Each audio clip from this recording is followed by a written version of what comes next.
aroor wanaagsan meel kasta oo aad joogtaan. waa subax talaado ah 7da bisha May ee sanadka 2024. waxaad naga dhagaysanaysaan mawjadaha gaagaaban ee 16 iyo 19 mitirban efemiyada magaalooyinka geeska Afrika qaarkood iyo bogga voasomali.com. saacadda Afrikada bari waa 6 iyo barkii aroornimo. idaacadda saaka ee caalamka waxaa idinla socodsiinaya anigoo ah Nuur Xasan Nuur.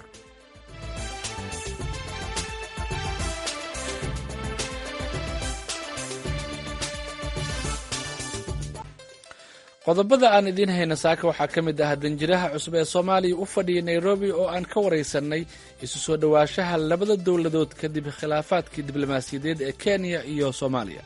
labadii sano ugu dambeysay markaan ka dhaafno oo dowladii hore labada dal waxay kala qaateen safiiradii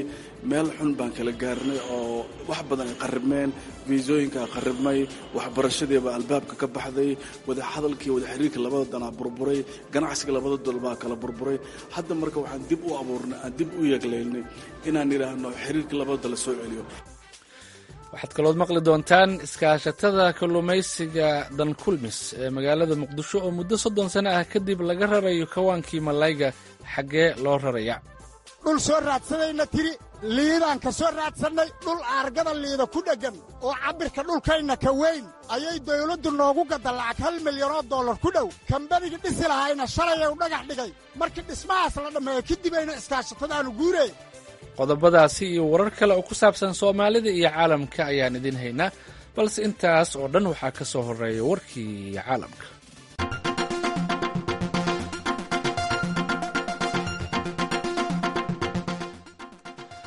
xamaas ayaa isniintii sheegtay inay aqbashay hindise xabad joojin ah oo Masar iyo Qatar ay soo jeediyeen, hase yeeshee Israa'iil ayaa diiday heshiiska iyada oo ku andacootay inaanu buuxin shuruudaheeda asaasiga ah. taasi beddelkeeda Israa'iil waxay isniintii shalay sheegtay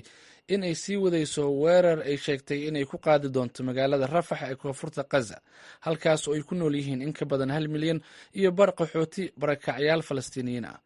hindisaha xabad joojinta ay aqbashay Xamaas ayaa isugu jira 3 waji oo marka la isu geeyo ah xabad joojin 7 bilood ah. muddadaasi ayay ciidanka Israa'iil uga baxayaan Gaza. labada dhinac ayaa waxaa markaasi isku weedaarsan doonaan dadka ay kala hayaan, wixii nool iyo intii meyd ahba, iyadoo sidoo kale dib u dhiska marinka Gaza iyo qodobo kale. waxay Xamaas aqbalaadaasi ku dhawaaqday saacado kadib markii ay Israa'iil ku amartay ilaa iyo 100,000 oo Falastiiniyiin ah inay ka baxaan xaafadaha bari ee Rafax, halkaas oo ay sheegtay inay duulaan ku tahay. goor dambe oo isniintii shalay ahna Israa'iil ayaa duqeyn ay ka fulisay xaafado ku yaala Rafax ku dishay in ka badan 5 qof. in ka badan 34,000 oo Falastiiniyiin u badan dumar iyo carruur ayay Israa'iil ku dishay Gaza tan iyo bishii Oktoobar. Israa'iil ayaa weerartay Gaza kadib markii ay Xamaas 7 Oktoobar weerartay koonfurta Israa'iil, halkaas oo ay ku dishay 100 qof kuna soo afduubatay 100 kale. wejiga saddexaad ee doorashada guud ee Hindiya ayaa maanta oo talaado ah waxa ay ka bilaabmaysaa ilaa iyo 11 gobol oo uu ku jiro gobolka uu ka soo jeedo ra'iisul wasaare Narendra Modi ee Gujarat. Hindiya ayaa bilowday codbixinta doorashooyinka guud 19 bishii hore ee Abriil. doorashadan oo 7 wareeg ah ayaa waxaa codadkooda ka dhiibanaya dad gaaraya ku dhowaad 1 bilyan oo ruux. tirinta codadka ayaa lagu wadaa in la bilaabo 4 bishii Juun ee bartamaha sanadkan. xisbiga BJP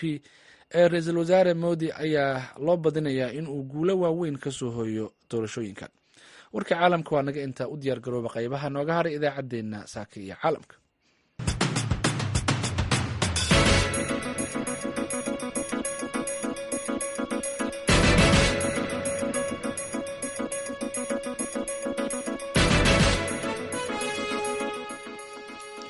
subax wanaagsan dhegeystayaal, halkaad nagala socotaan waa VOA. aan ku bilownay wafdi uu hogaaminayo ra'iisul wasaaraha Soomaaliya Xamza Cabdi Barre ayaa maalintii labaad waxaa maanta ay ku sugan yihiin magaalada Nairobi ee Kenya. wadahadallo shalay dhex maray madaxda labada dhinac ayay dowladaha Soomaaliya iyo Kenya ku kala saxiixdeen heshiisyo la xiriira dhinacyada difaaca, amniga iyo ganacsiga. booqashada iyo heshiisyada dhacay ayaa yimid kadib markii ay Kenya iyo Soomaaliya hagaajiyeen xiriirkooda diblomaasiyadeed. haddaba faahfaahinta heshiisyadan iyo dib u hagaajinta xiriirka labada wadan ayuu wariyaha VOA ee Nairobi Yaasiin Ciise Wardheer uu ka wareystay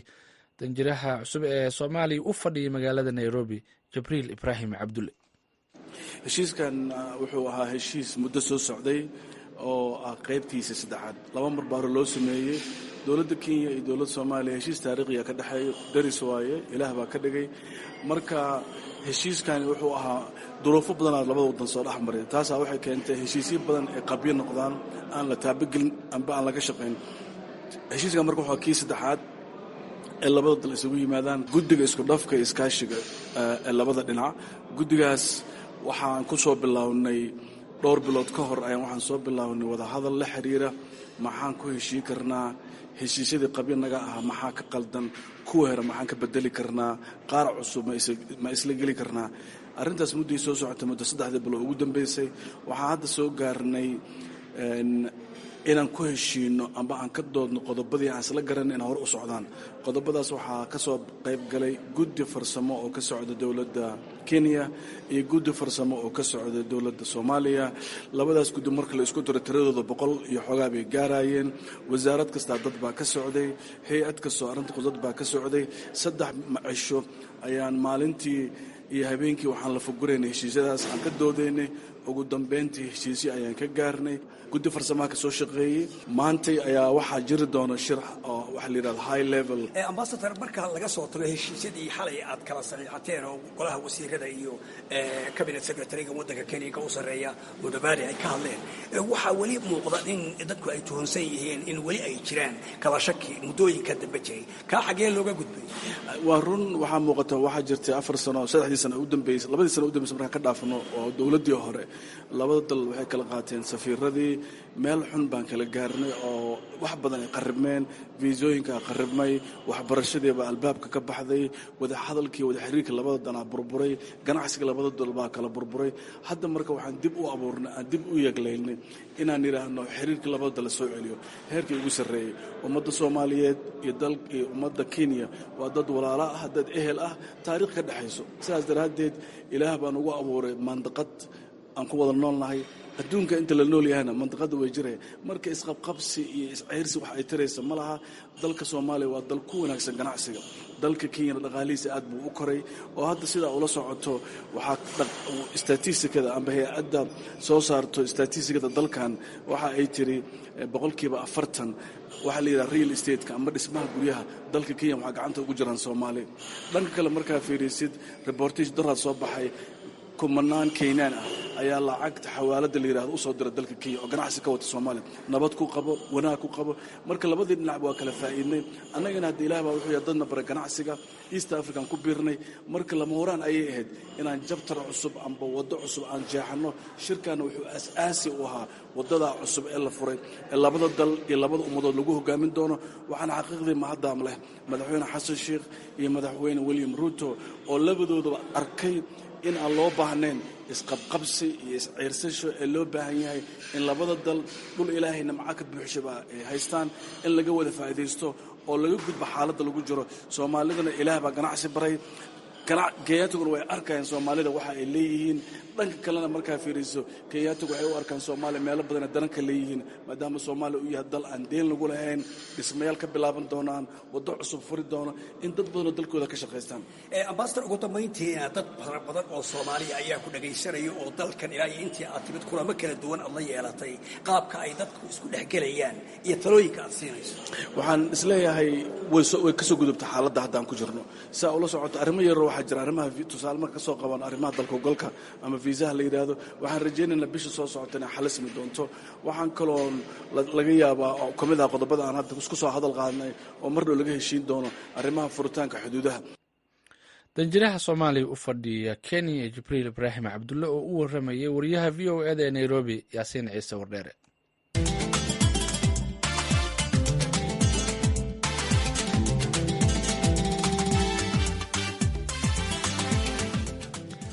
dalkan Mareykanka waxaa lagu jiraa sanad doorasho waxaana doorashadii madaxtinimada ka harsan 6 bilood dagaalka Gaza kan Ukraine iyo guud ahaan xaaladda dhaqaale ee dalkan ayaa ah arrimaha sida weyn u hareynaya doorashada sanadkan warbixin arrintaasi ku saabsan waxay inoo diyaarisay Falastiin Axmed Iimaan inkastoo ay marar badan doorashooyinka dalkan soo maray ay saameeyeen siyaasadaha arrimaha dibadda haddana dagaalka Gaza ayaa ah mid si weyn saameyntiisa siyaasadeed ay u muuqato bulshada muslimiinta iyo dhallinyarada oo ah inta badan kuwa u janjeera xisbiga dimuqraadiga ayaa hadda u muuqday inay xisbiga dhabarka u jeedinayaan iyagoo ka caraysan waxa ka dhacaya Gaza. Faysal Darri waxa uu ka tirsan yahay xisbiga jamhuuriga waxaana weydiiyey sida uu dagaalka Gaza u saameynayo doorashada soo socota ee November iyo sida ay xisbiyadu uga faa'iideysan karaan dareenka jira. In arrintan hadda Falastiin ka dhacaysa iyo arrinta Ukraine waa labada arrimood ee haatan aad iyo aad dadku ay u hadal hayaan inay ku samayn doonto saameyn in doorashada hadda November ee fooda inagu soo haysa. waayo dagaalkan Ukraine dadku waxay aad uga cadhaysan yihiin lacagtan faraha badan ee Ukraine la siinayo oo ay leeyihiin lacagtan waxa loogu baahan yahay dadka Mareykanka in dib loo soo geliyo ardaydii lagaga bixiyo deymanka in caafimaadkii lagu horumariyo in arrinta laakiin ka sii weynta Ukraine waa arrintan hadda bariga dhexe ee arrintan Gaza ee Israa'iil iyo Falastiiniinta u dhaxaysa taasi waxay aad u kicisay sidaad ogsoontahay kacdoonkan dhalinyaraduna sideedaba intooda badani waxay u codeeyaan waa xisbiga dimuqraadiga ee markooda yar oo xisbiga jamhuuriga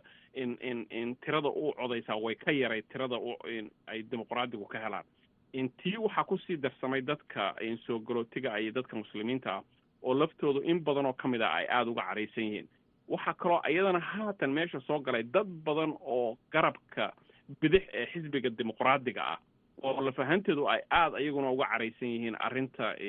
Gaza iyo Israa'iil iyo Falastiin dhextaala ah gobollo dhowr ah sida Michigan iyo Minnesota oo ay muslimiin badani degan yihiin ayay dadku waxay doorashooyinkii dhawaa ee soo maray xisbiyada dhexdooda ay u codeeyeen in aysan qofna la jirin ama u codeynaynin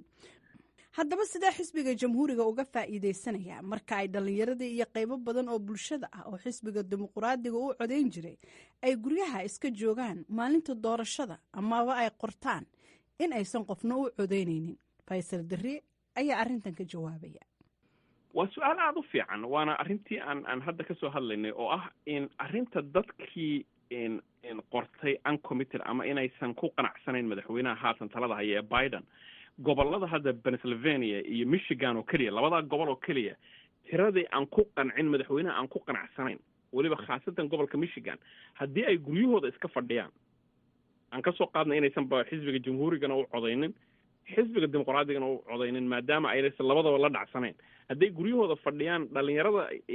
dhalinyarada yaryar ee 18 ilaa 26 u dhaxaysa da'dooda goboladaas ka yimina ay qayb kamida ay xagga jamhuuriga aadaan waxa cad in laga adkaanayo xisbiga dimuqraadiga waayo waxa lagu kala adkaadaa Mareykanka dadku inay fahmaan ba fiican ma aha gobolada kontonka gobol oo dhan kontonka gobol inta badan waa la kala ogyahay sida loo kala helayo inta badan waa la ogyahay Texas inay Republican ku helayaan New Yorkna waa la ogyahay inay dimuqraadigu helayaan in California waa la ogyahay inay helayaan in xisbiga in dimuqraadigu Florida waa la isku qabsadaa laakiin inta badan waxa hela xisbiga jamhuuriga gobolada la isku haysto oo ay kamid tahay Michigan, Pennsylvania, Wisconsin gobolada aadka la isugu haysto haddii muslimka degan madowga degan iyo dhalinyarada degan ay sidii hore aanay u codeyn guryahooda fadhiistaan waxaa caddaanaysa in madaxweynaha haatan talada haya laga qaadayo dareenka iyo xamaasadda ardayda ayaa aad u sarreysa xilligan iyadoo jaamacado badani oo dalkan ku yaala ay mudaharaadyo ardaydu ay ka dhigeen kaasoo ay kaga soo horjeedaan dagaalka Gaza balse Xaashi Shaafi ayaa leh siyaasadda Mareykanku ma ahan mid wax weyn iska bedeli lahayd xaaladdu sida ay tahay hadda xitaa haddii uu joogo madaxweyne jamhuuri ah wuxuuna ka digayaa in dareenka uu ka sara maro xaqiiqda siyaasadda Mareykanka waa wax soo jireen ahaa siyaasadda waliba ku aadan dhinaca Israa'iil waxay ahayd siyaasad boqolaal sano soo jirtay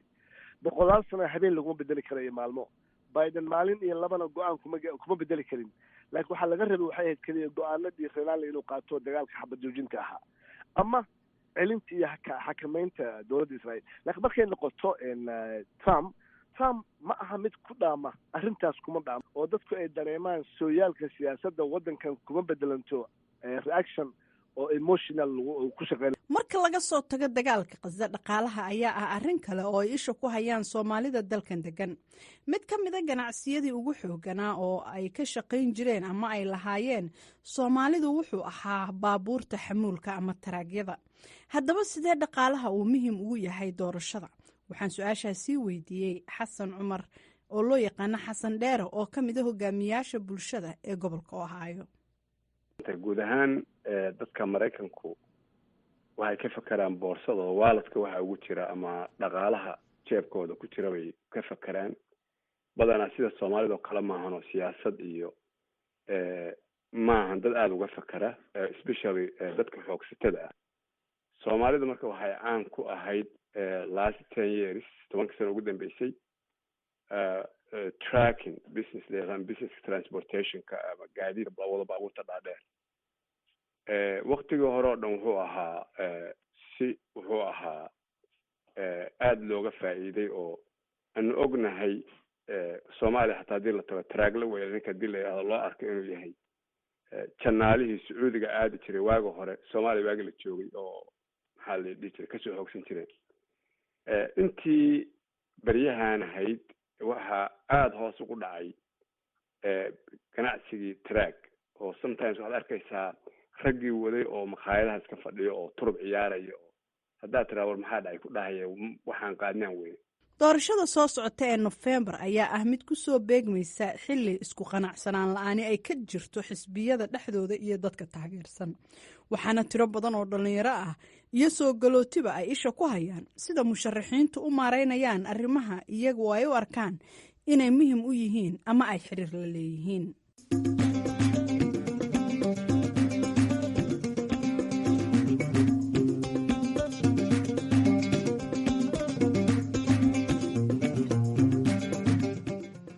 haatanna muqdisho iskaashatada kalluumaysiga dan kulmis ayaa markii u horeysay in ka badan muddo 30 sano ah waxay dowladda Soomaaliya ka raraysaa dhulkii ay horey ugu shaqayn jireen ee kawaanka malayga kadib markii ay dhulkaasi dowladda u baahatay waxaanay u guurayaan dhul cusub oo laga siiyey aargada xeebta Liido warbixintan waxaa muqdisho ka soo diray Xasan Kaafi Qoyste dowladda Soomaaliya ayaa iskaashatada kalluumaysiga dan kulmis ka rartay dhulkii ay hore u deganaayeen ee kawaanka malayga xeebta Liido waxaana dhul cusub looga iibiyey aargada xeebta Liido halkaasoo dhagax dhigii ugu horeeyay laga sameeyey wada hadallo muddo dheer labada dhinac u socday ayaa ugu dambeyn waxa ay dowladdu ku qancisay iskaashatada dan kulmis inay ka guuraan dhulka ay iminka degan yihiin ee kawaanka malayga maadaama ay dowladdu u baahatay dhulkaasi shir jaraa'id oo ay mas-uuliyiinta iskaashatada kalluumaysatada dan kulmis ku qabteen xeebta Liido ayaa waxa ugu horeyn ka hadlay Kamaal Maki Aweys oo ah gudoomiyaha iskaashatadaasi waxaan aad ugu faraxsannahay meeshii kale oo kawaankii dan kulmis macnaha lagu bedelay oo iskaashatada kawaanka kalluumaysiga dan kulmis loo bedelay oo maanta shalay aan dhagax dhignay ayaan hadda joognaa waa dhulkan weyn oo quruxda badan oo marsada saas ugu aadan oo doomanka ay ku xiranayaan waxaana leenahay mar labaad iyo mar saddexaad intii oo macnaha ka soo shaqaysay in kala wareegaas oo dhaco oo dadweynihii iskaashatadaas kalluumaysiga dan kulmis ku shaqaysanayay haddana iskaashataan in loo gado loona dhiso waxaa waaye madaxweynaha iyo yuusuf xuseen jimcaale madaale iyo maamulka dowladda waa ku soo dhaweynaya anigoo ah gudoomiyaha iskaashatada dan kulmis waayo haddii wax lagaa qaado in wax lagu siiyay ay sharafta ku jirto marka waxaan leenahay aad aan soo dhaweynaa dhulka cusub ee loo iibiyey kalluumaysatada dan kulmis ayaa waxaa ku baxay lacag dhan $1 milyan sida uu sheegayo gudoomiye ku-xigeenka dan kulmis Cabdiraxmaan Cumar Cali Qaxooti dhammaanteen maanta waxaanu dhannahay inaan halkaan ka caddayno iskaashatada kalluumaysiga oo dan kulmis oo kontonguuradeedii aan soo dhigna mar dhow waxaa timida inay baahi ay u soo baahato dawladda dhexe waa nagala munaaqashootay waa naga raalligelisay dhul soo raadsadayna tiri liidaan ka soo raadsannay dhul aargada liida ku dheggan oo cabbirka dhulkayna ka weyn ayay dawladdu noogu gadda lacag $1 milyan ku dhow kambanigii dhisi lahayna shalayay u dhagax dhigay markii dhismahaas la dhammeeyo kadibeyna iskaashatadaanu guuree maalinta guuritaankana munaasabad weyn oo iskaashatada qof ayna ka maqnayn ka suqiraha kan milkiilaha kan maraqoyanta kan maamulka kan hantilaha munaasabad ay u dhan tahay ayaa lagu furi doonaa maalintaas ayaana inta ka wada guuri doonaa laga furo inta ka sokaa sideeday u shaqeeye dhismihii ayaa shala noo bilowday oo aan dhagax dhignay raalliaan ku naha dhammaantayn lacag $1 milyan ku dhow ayuu maamulka gobolka Banaadir dhulkaas looga baxshay Xasan Maxamed Roble oo ka tirsan mas'uuliyiinta iskaashatada kalluumaysiga ayaa sheegay in dhulka iminka la siiyey baaxad ahaan uu ka ballaaran yahay kii ay hore ugu shaqayn jireen sidaa darteed iskaashatada kalluunka way ku mahadsan yihiin mar haddii ay maxay ahaato ay u heleen bulshadii kalluumaystada ay beddel u heleen oo hataa ka fiican markii la fiiriyo qaab dhismeedkii iyo macnaha dhul ahaanba ka weyn ka baaxad weyn kana wanaagsan aad baan maxay ahaato ugu mahad celinaynaa inta ka soo shaqaysay iyo dowladda soomaaliya madaxweynaha iyo guddoomiyaha gobolka banaadir yuusuf xuseen jimcaale aad iyo aad buu noola shaqeeyey in dhulkan la helo asigaa maxanaha sabab u ahay anagana waan ku dadaalnay horey waxaa loo soo asteeyey meel aan ku munaasab ahayn iskaashatada in la dejiyo laakiin talooyin badan iyo maxay ahayto dadaal badan markaan samaynay kadib ayaa waxaa la oggolaaday dhulkan in iskaashatada loo gado iskaashatada kalluumaysatada dankulmis ayaa lafdhabar u ah wax soo saarka kalluumaysiga badda waxaanay muddooyinkii ugu dambeeyey shaqo abuur u sameeyeen dhallinyaro fara badan inkastoo ay jirto caqabado ku gadaaman guud ahaan kalluumaysatada soomaaliyeed kuwaas oo ay ugu muhiimsan tahay inaanay haysan agabyo awood u siinaya inay soo jillaabtaan kalluunka waqtiyada ay baddu aad u kacsan tahay xasan kaafi qoyste v o a muqdisho